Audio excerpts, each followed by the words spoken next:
بسم اللہ الرحمن الرحیم الحمد للہ رب العالمین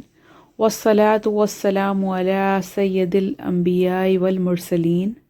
محمد وعلی آلہ وصحابہ اجمعین۔ السلام علیکم ورحمۃ اللہ وبرکاتہ۔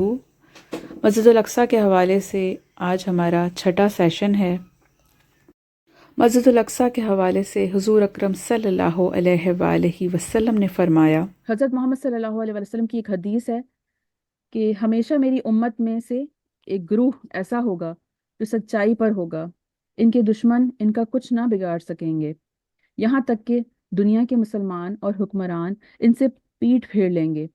مگر وہ حق سے پیچھے نہ ہٹیں گے۔ وہ پھر بھی مسجد الاقصیٰ جائیں گے، وہاں نماز پڑھیں گے، کوئی ان کو روک نہ سکے گا یہاں تک کہ قیامت واقع ہو جائے گی۔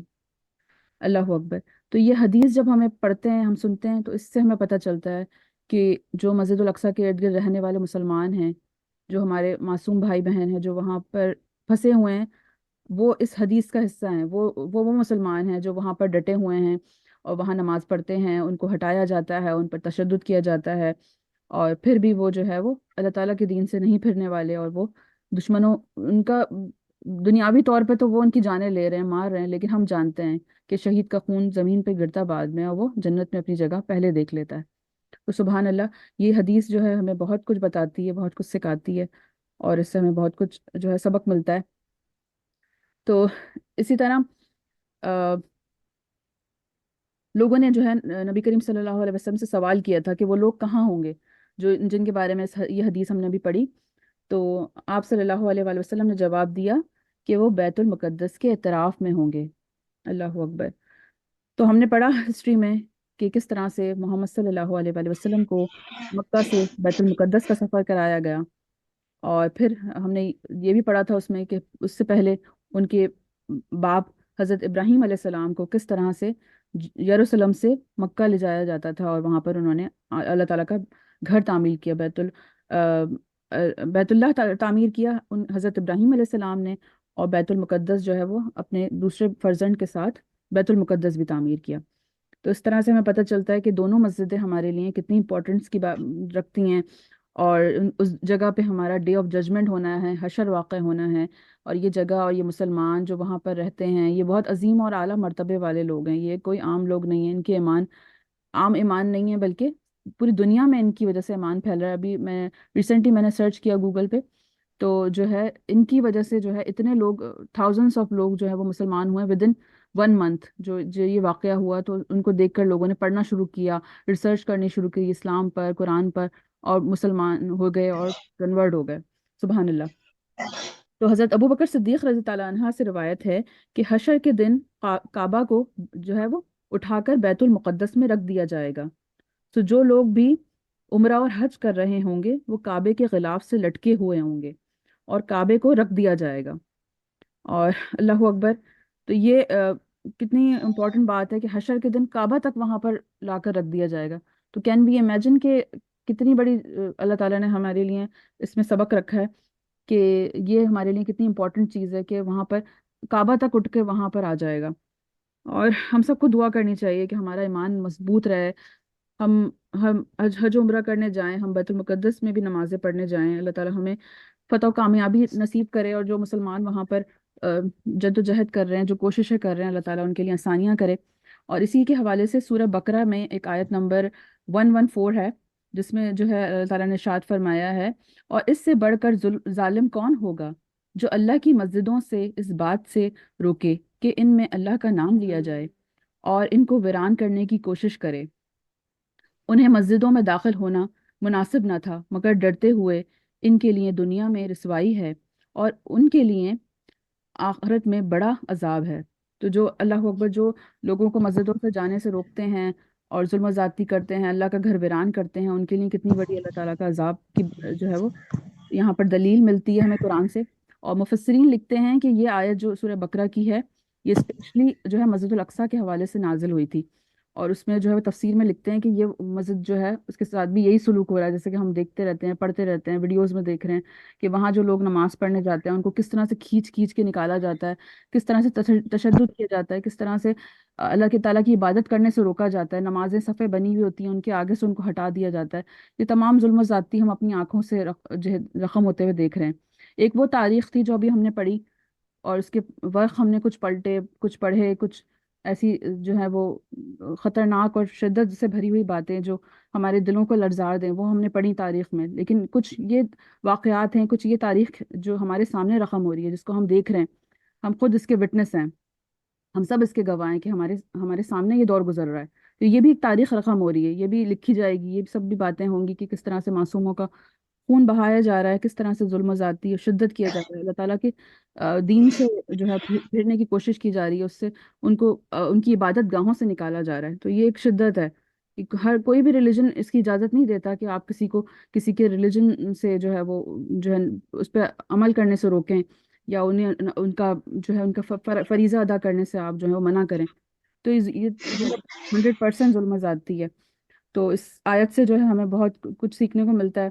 کہ کسی کو جو ہے نماز سے روکا جائے، کسی پہ تشدد کیا جائے، کسی کو جو ہے وہ اللہ تعالیٰ کے گھر کو ویران کرنے کی کوشش کی جائے، تو سب کا سب ظلم ہے، زیادتی ہے، اور یہ تمام لوگ اللہ تعالیٰ کے عذاب کے مستحق ہیں۔ اور یہاں پر میں جو ہوں ان ظالموں کے لیے یہ کچھ الفاظ کہنا چاہوں گی کہ تعداد بھی تمہاری ہے، لشکر بھی تمہارا ہے،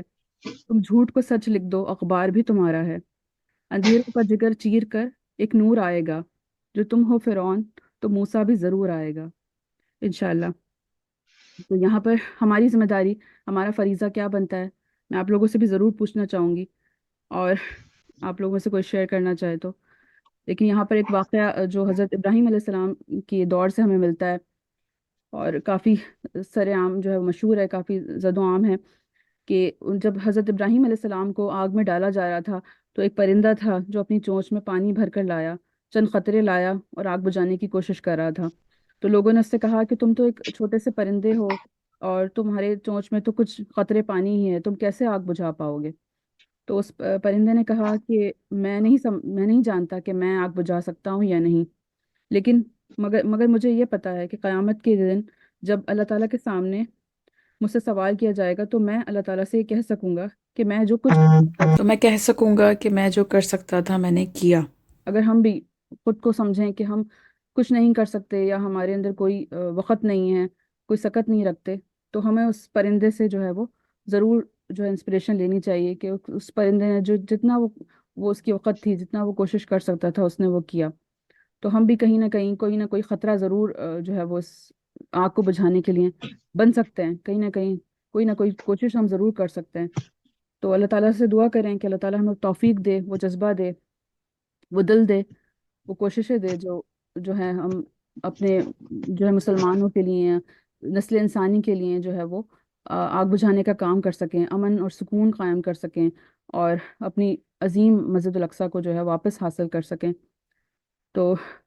اللہ تعالیٰ سے دعا ہے کہ اللہ تعالیٰ ہم سب کو وہاں پر نماز ادا کرنے کی سعادت دے، اور امن اور سکون عطا کرے، اور ہمارے مسلمان بھائی بہنوں کی جانیں جو ہیں وہ محفوظ رہیں، امن میں رہیں، اور مزید کسی بچے کو جو ہے وہ ظلم و زیادتی کا نشانہ نہ بنایا جائے۔ اللہ تعالیٰ ہم لوگوں کو اتنا پروڈکٹیو بنا دے کہ ہم نے جو اللہ تعالیٰ سے وعدہ کیا ہے، جو ہم عہد لسٹ لے کے آئے ہیں اپنے ساتھ، اس پر ہم جو ہے وہ کاربند ہو سکیں، اور اس کو اللہ تعالیٰ کے حکم سے ہم بہترین طریقے سے جو ہے اپنا فریضہ ادا کر سکیں دنیا سے جانے سے پہلے۔ آمین ثم آمین۔ تو اللہ تعالیٰ سے یہ دعائیں کرتے رہیں، اللہ تعالیٰ سے اپرچونیٹیز مانگتے رہیں، کیونکہ یہ جو معصوم لوگ ہیں جو جانیں دے رہے ہیں، وہ ہمیں بہت بہت بڑا سبق دے کے جا رہے ہیں، وہ بہت بڑا گفٹ دے رہے ہیں ہمیں۔ گفٹ کیا دے رہے ہیں ہمیں؟ کہ ہمارا ایمان ان کی وجہ سے مضبوط ہو رہا ہے، ہمیں ان کی وجہ سے پتہ چل رہا ہے کہ ایمان ہوتا کیا ہے،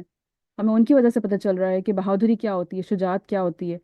یہ منظر ہم تاریخ میں بھی پڑھتے رہے ہیں، باتیں ہم تاریخ میں بھی سنتے رہے ہیں، لیکن جب ہم اپنی آنکھوں سے دیکھ رہے ہیں، ہم اس کو محسوس کر رہے ہیں، ہم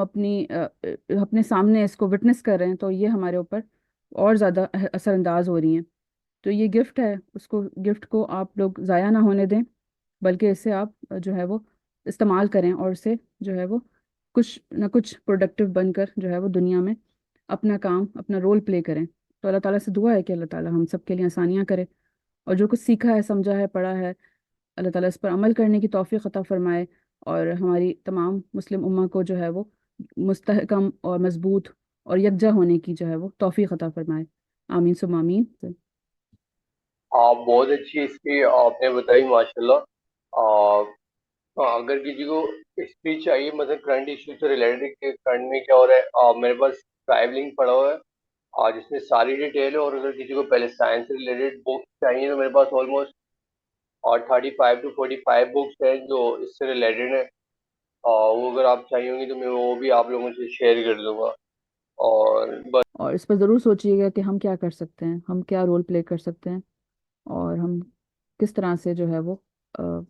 اس لوگوں کی مدد کر سکتے ہیں، یا اللہ تعالیٰ کے آگے سرخرو ہو سکتے ہیں۔ تو اللہ تعالیٰ سے دعا ہے کہ اللہ تعالیٰ ہم سب کے لیے آسانیاں کرے، اور آپ لوگ اللہ تعالیٰ سے ہم کلام ہو تو ضرور دعا کرا کریں، تمام امت مسلمہ کے لیے، تمام مسلمانوں کے لیے، تمام لوگوں کے لیے، تاکہ ہم سب جو ہیں وہ راہ راست پہ آ جائیں۔ اگر انڈیویجولی ہر ایک انسان بھی اپنے اوپر کوشش کرنا شروع کر دے تو یہ معاشرہ بہت خوبصورت معاشرہ بن سکتا ہے، لیکن ہم شروع ہمیں اپنے آپ سے کرنا ہوگا، پھر انشاءاللہ جو ہے وہ مزید قافلہ بڑھتا جائے گا۔ سبحانک اللہم و بحمدک ولا الہ الا انت استغفرک و نتوب الیک۔ السلام علیکم ورحمۃ اللہ وبرکاتہ۔